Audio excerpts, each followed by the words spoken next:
أعوذ بالله من الشيطان الرجيم. بسم الله الرحمن الرحيم. نون والقلم وما يسطرون. ما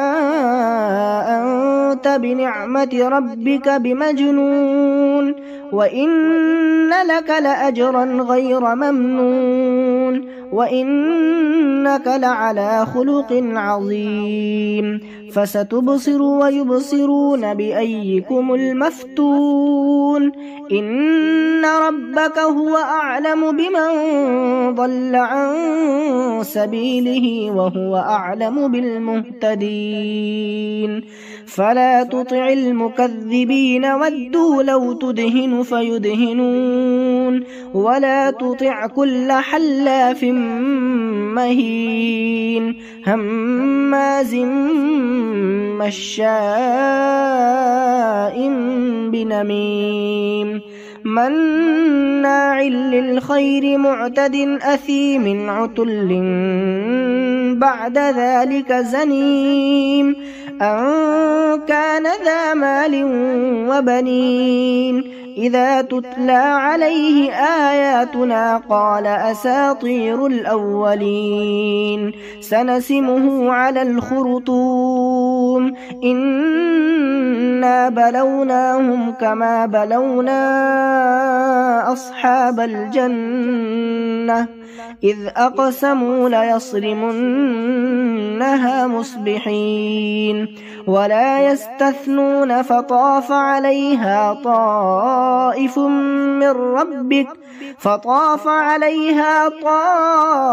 من ربك وهم نائمون فأصبحت كالصريم فتنادوا مصبحين أن اغدوا على حرثكم إن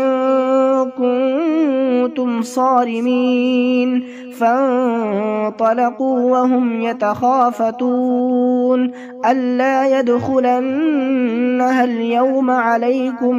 مسكين وغدوا على حرد قادرين فلما رأوها قالوا إنا لضالون بل نحن محرومون قال أوسطهم ألم أقل لكم لولا تسبحون قالوا سبحان ربنا إنا كنا ظالمين فأقبل بعضهم على بعض يتلاومون قالوا يا ويلنا إنا كنا طاغين عسى ربنا أن يبدلنا خيرا منها إنا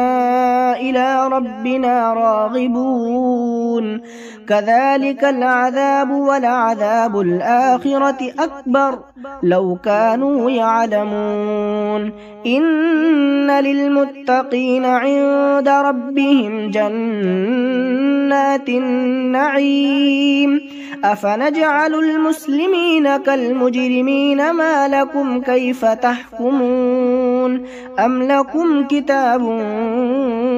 فيه تدرسون إن لكم فيه لما تخيرون أم لكم أيمان علينا بالغة إلى يوم القيامة إن لكم لما تحكمون سلهم أيهم بذلك زعيم أم لهم شركاء فليأتوا بشركائهم إن كانوا صادقين يوم يكشف عن ساق ويدعون إلى السجود فلا يستطيعون خاشعة أبصارهم ترهقهم ذلة وقد كانوا يدعون إلى السجود وهم سالمون فذرني ومن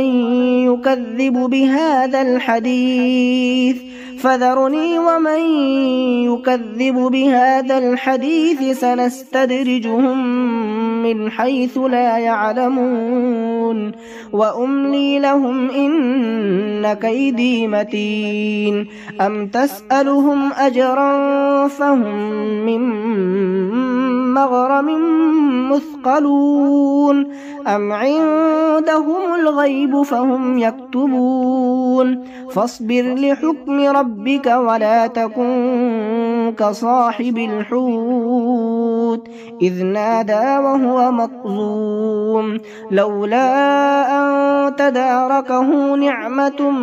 من ربه لنبذ بالعراء